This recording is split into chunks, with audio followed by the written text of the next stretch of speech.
السلام عليكم الزلفلة ومرحبا بكم ناس الجياسكا. شاهدوا ملخص كامل في الكلاسيكو بين مولودية الجزائر واتحاد العاصمة.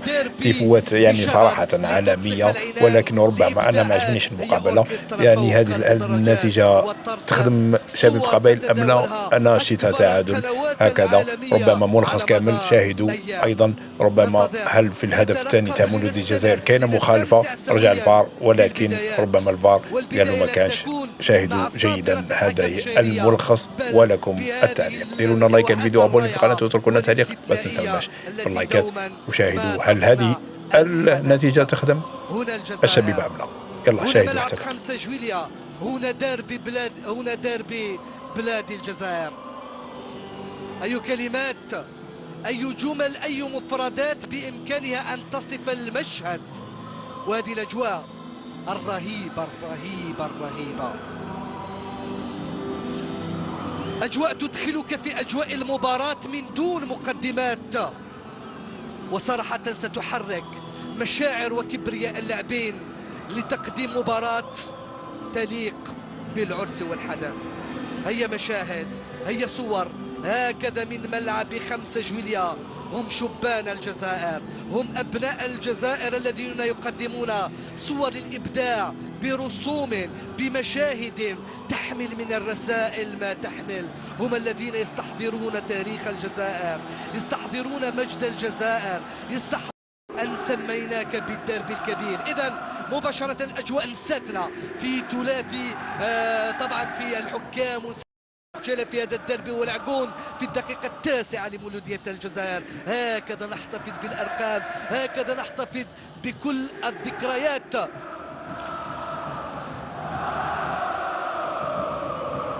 لأنه بكل بساطة يتعلق الأمر بدربي ليس ككل الدربيات. هاو المشهد، هاي الصورة، حتى اللاعبين قبل البداية يستمتعون بالمشهد. طبعا فوق أرضية الميدان 44 لقب. المولودية تتقاسم نفس الرقم في البطولات، 8 بطولات للمولودية، 8 كؤوس للمولودية، ونفس الرقم للاتحاد. المولودية منتشية بالتأهل إلى ربع نهائي من كأس رابطة أبطال إفريقيا. الاتحاد منتشي بالتأهل إلى ربع نهائي كأس الجزائر. المولودية ستلعب من أجل اللقب مباشرة لسعد رضواني. سعد يطلب اسماعيل بالقاسمي. التوزيع غزل يتدخل، بالقاسمي يصارع لكونزا يسدد من دون انتظار، ولكن الرد من هنا كان من غزلة. توزيع رأسية بالقاسمي جانبية، رأسية خلفية من بالقاسمي، مرت بعيدة أو قريبة من القائمة الأيسر للحارس رمضان عبد اللطيف. ثاني رأسية من بالقاسمي بعد مخالفة بالقاسمي خطيرة لسعد رضواني. صعبة تمر جانبية، مرت جانبية.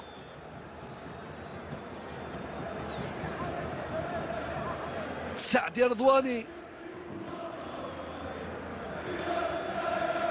ليس من الجهة التي يعتاد للجماهير الكبيرة. صورة علوية تعكس الأجواء الرهيبة التي نعيشها. خطيرة جانبية. ثاني كرة خطيرة من زكريا نعيجي، لم تمر بعيدة عن مرمى الحارس أسامة بنبوط.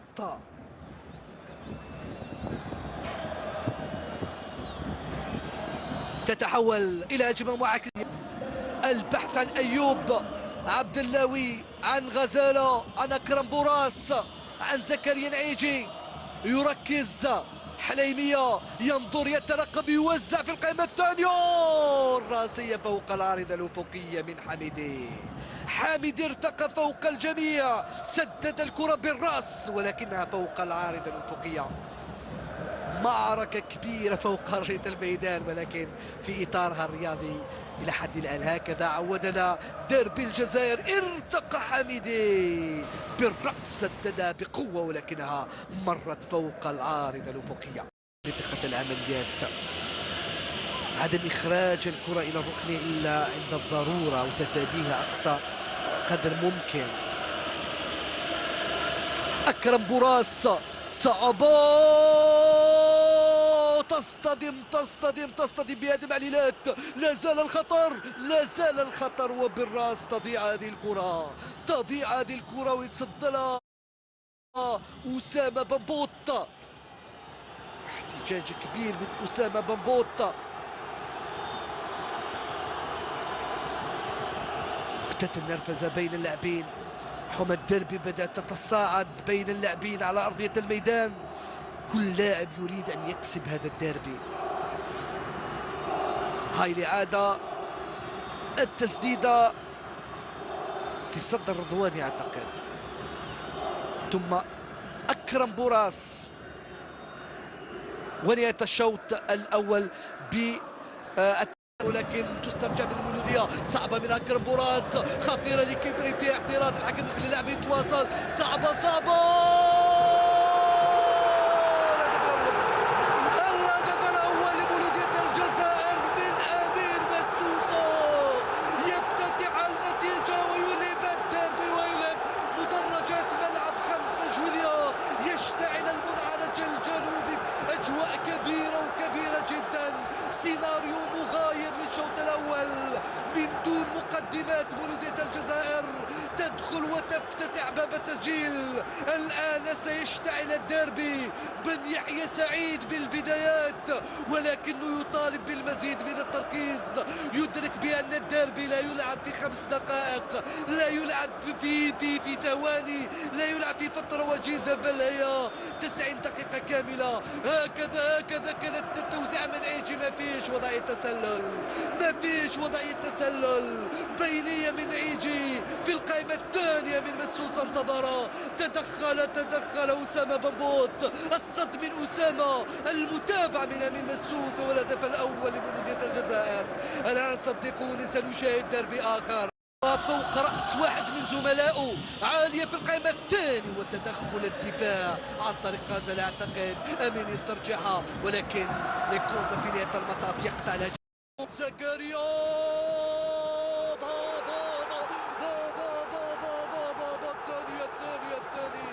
ثاني الأهداف لمولودية الجزائر، وجاء آخر مغاير تماما في الشوط الثاني. ماذا فعل بن يحيى في غرف الملابس؟ ماذا غير وأي خطاب؟ هل هذه مولودية الجزائر التي شاهدناها في الشوط الأول؟ أكيد لا.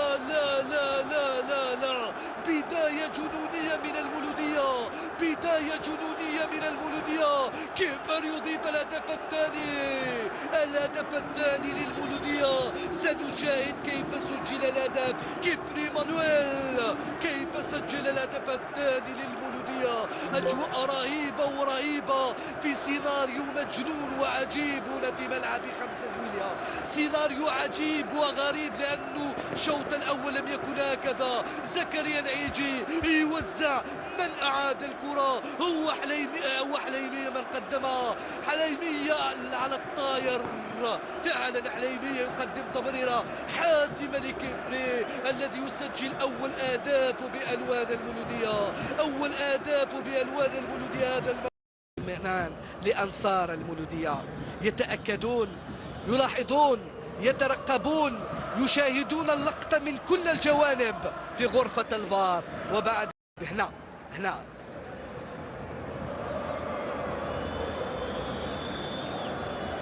هل في خطأ أم لا؟ وفي تغيير طبعا آخر.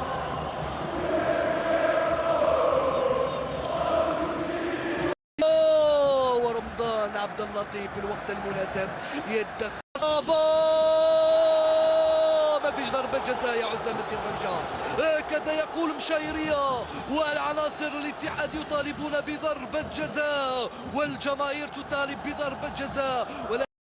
غش يقول في الدفع والحكم قال ما فيش وغرفة الفار ستشاهد حتما اللقطة، ستشاهد اللقطة. وقبل ذلك هذا الصراع بين ليكونزا والعيجي، اشتعلت المباراة واشتعل الديربي رقم 117 بين الاتحاد وبين المولودية في كل المنافسات. هاي الإعادة حتى غزالة يطالب بمنح الإندير. اسلام ريلي زكريا العيجي يعود بعد الاسعافات امام الكره شتي وكذلك مريلي، ولكن اعتقد انه مريلي اسلام تنقب سسبنس كيف سينفذها. اسلام تصطدم باحد زملائه، لا زال الخطر للاتحاد ولكن حميدي كالعاده حاضر حميدي يتفوق. الاتحاد لا يستسلم ابدا، هو يلعب 90 دقيقة نتاعو بكل بساطة كالعادة. يقدم أجمل الصور وأجمل المشاهد. توزيع راسية بالقاسم الجانبية.